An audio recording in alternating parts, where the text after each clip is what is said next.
Hey, my name is Colin, and I'm one of the pharmacists here at Community Pharmacy in Monroe, Louisiana. Today, I'm going to show you a little bit about how to draw and administer your dose of our compounded semaglutide or tirzepatide products. The first thing you need to do is make sure you have everything you need. You'll need your vial of medication, an alcohol swab, and the syringe with the needle attached. The first time you use the medication, you'll have to pop off the plastic cap that comes on the top. When you pop off the plastic cap, it'll expose the rubber stopper. You'll want to take your alcohol swab and swab that down to make sure it's sterile. When it's time to give your dose, this is what you'll do.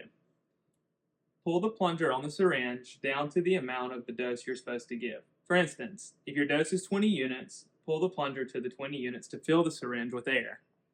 And then what you'll do is remove the orange safety cap and stick the needle into the vial. Once the needle's in the vial, you'll turn it upside down, push the air into the vial, and then draw the plunger back to the 20 or whatever your dose may be. Now that your dose has been drawn, you're ready for your injection. These medications are meant to be injected subcutaneously, which means they're going just under the skin. These can be done in the back of the arm, in the stomach, or in the thigh. To give the injection, what you'll want to do is pinch up a little bit of your skin, make sure it's clean, swab it with the alcohol swab, take the needle at a 90-degree angle, go straight in, inject the dose, and then pull the needle straight out.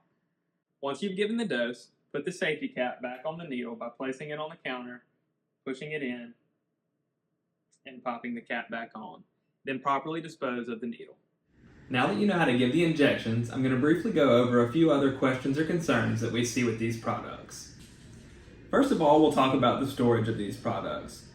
They're good for 28 days at room temperature, but we always recommend keeping them in the refrigerator. If you do that, they'll last longer than the 28 days that they're good for at room temp. Another concern we hear is the amount of liquid that's in the vial. The vials are made to be bigger than the amount of liquid, so it's not going to fill the vial all the way up, but we assure you it is the correct amount that's in there.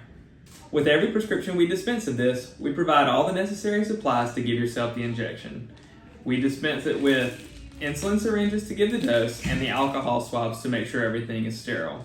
If you ever happen to run out of these or don't have enough to give yourself the injections, please stop by and we'll be happy to provide these to you at no cost.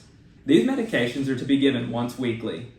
So what we tell people to do is to pick a day of the week and stay consistent and give the injection that same day every week. If you happen to miss a dose, don't double up and inject more than one dose within the same week.